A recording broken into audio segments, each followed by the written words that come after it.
All right, students, so I figured I would make a video of 3.4, since today is the day we're going to be talking about micropipettes. So here are the micropipettes. This is what the micropipettes look like. We have new micropipettes, so we decided to go over these again, but we now have new ones, and I figured it would be good if we review these things together.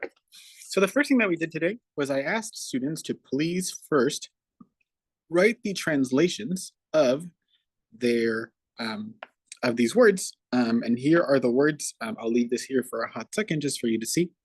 But the idea is that what students were going to do, I'm not sure why this is not, let's see, make sure that this is applied to all of them. It seems like for whatever reason, in the one in Chinese, it's not there. So let's apply this formula here as well. 3.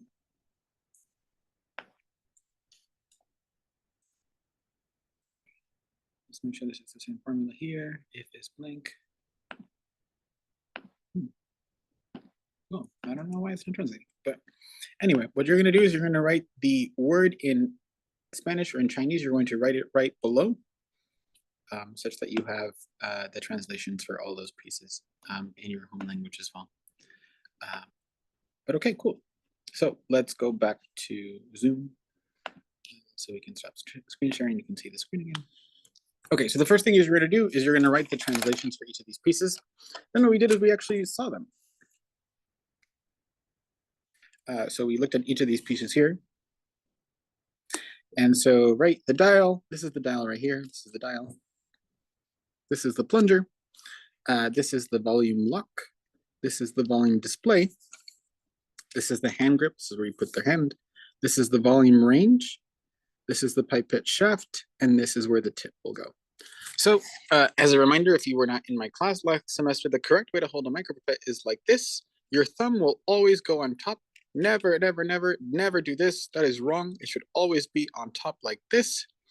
So these are new micropipettes. And so the way that these work is that what you first do is you can, on this thing that's called the volume lock, you can actually so if you push it up, right, it can go down and it can go up. So if you put it up, it's unlocked, and now you can move the dial very easily. However, if we put it down, the dial is now locked, and so now it's more difficult to move this. So when you want to set a specific, when you get into the volume that you want to make sure that you lock it. When you want to move, when you want to change the value, you should unlock it. Unlocked and unlocked. But great. Just making sure that we understand what these pieces are. Okay, so we also have new micropipettes. We have new micropipettes that are different from the ones we had before.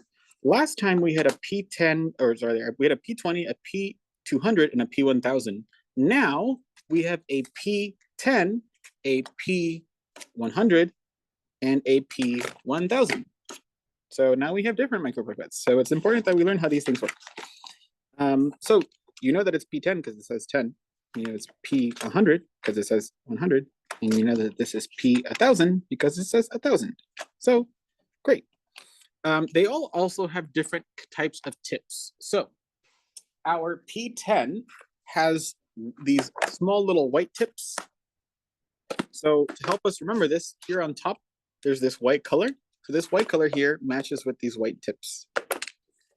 Then our P100 has the same tips as the P200, but it's these yellow tips. These are yellow. So up here, I put the color yellow to help us remember that. And then here we have our P1000. Our P1000 has a blue on top, and that's because, guess what? Its tips are color blue. And so those all match up with each other. Great. So the first thing that I asked students to do was to color these in. So you can actually color these in. I'm going to color, again, our P10. Our P10 here is yellow, is white. So here I'm going to color both this piece here and the tip. I'm going to color both of those white just so that I can remind myself what color the P10 is.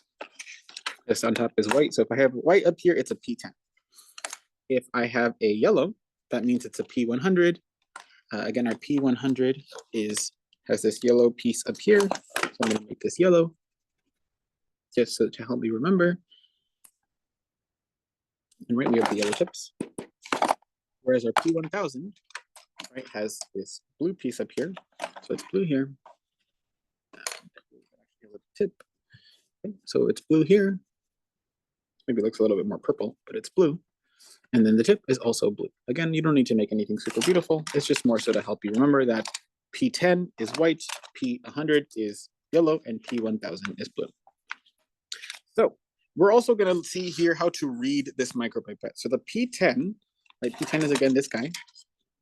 This is read a little bit differently than the last one. So this first value here is tens. The second one is ones. The fourth one is tenths, and the last one is hundredths.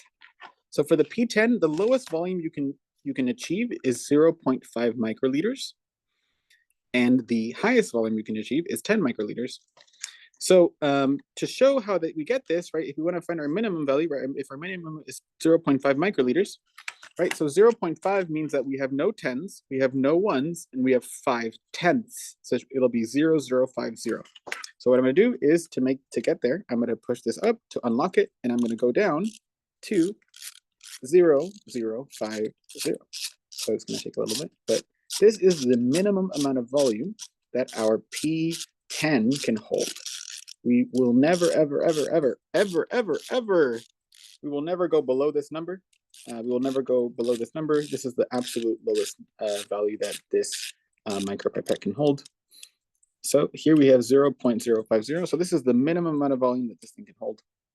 The maximum amount it can hold, a P10, is, well, 10.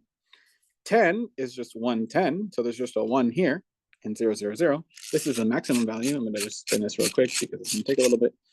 Let's keep going. We're almost there. Actually, we still have a good timer. Okay, let's see.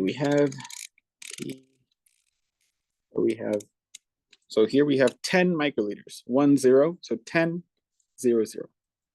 Okay, so let's say I need 11 microliters. I just so happen to need 11 microliters. I can no longer use this one anymore because this one only goes to 10. So I'm going to use the P100. The P100 goes between 10 and 100 microliters. So if I grab this guy, right, with the P100, which again is the yellow top, the one that has a yellow here, the first number is hundredths, the second number is tens, the third number is ones, and the last one is decimals or tenths. So the lowest value I can have for a P100, right, it leaves off where the P10 did. So the P10 goes up to 10 microliters. So the P100 starts at 10 microliters, and it goes all the way to 100. So the minimum being 10 microliters, I'm going to show this right here. Oh, nice. I already had it set there. But 0.100, this is 10 microliters. This is the lowest amount of volume that this can change. So you will never, ever, ever go lower than this. Please never go lower than this. That could break this pipette. The maximum is 100 microliters. So I'll have to spin up. It's going to take a little second. But I'll keep spinning and spinning and spinning and spinning until we get to 100. So we have 100 microliters right here. 1,000. 1,000. Great. That's 100 microliters. This is the maximum. And again, when we're done, we push this down and we close. Now we have our P1000. Our P1000s, this P1000 goes from 100 microliters to 1,000 microliters. So 100 being the minimum, I'm going to go to the minimum volume, or actually right now it's at the maximum volume. So let's just start here with the maximum. So 1,000 is 1,000, right? 1,000th, no hundreds and no tens and no ones. The lowest I can get is 100, so I'm going to have 1/100th. So 1,000 is what I should say.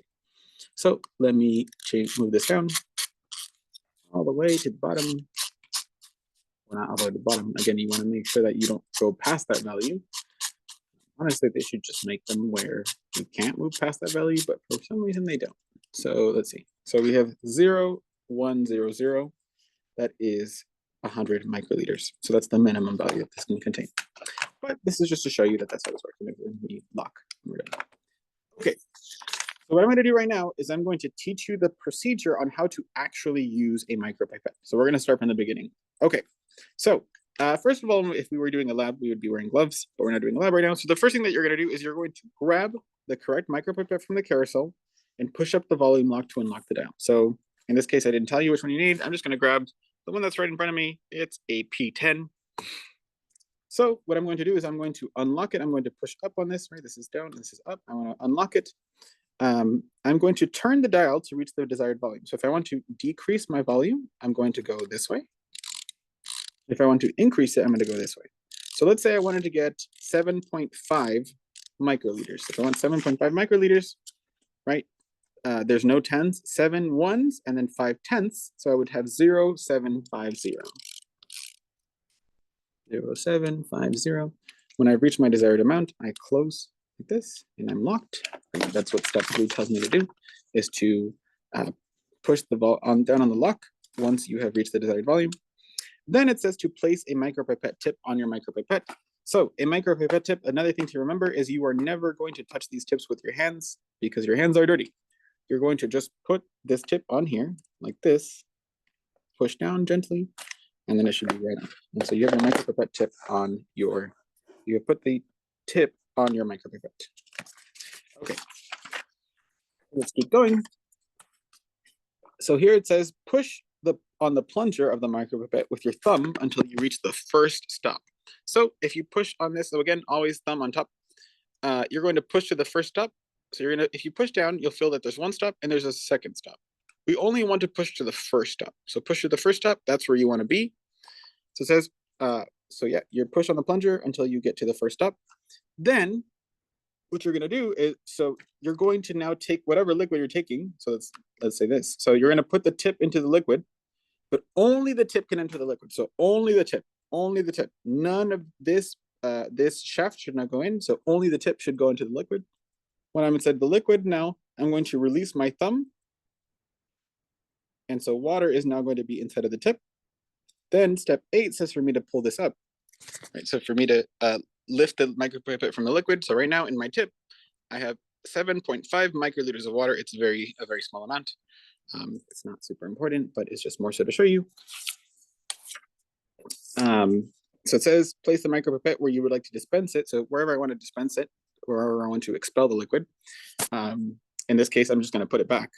But again, we're not going to touch this tip with our hand or our fingers or anything.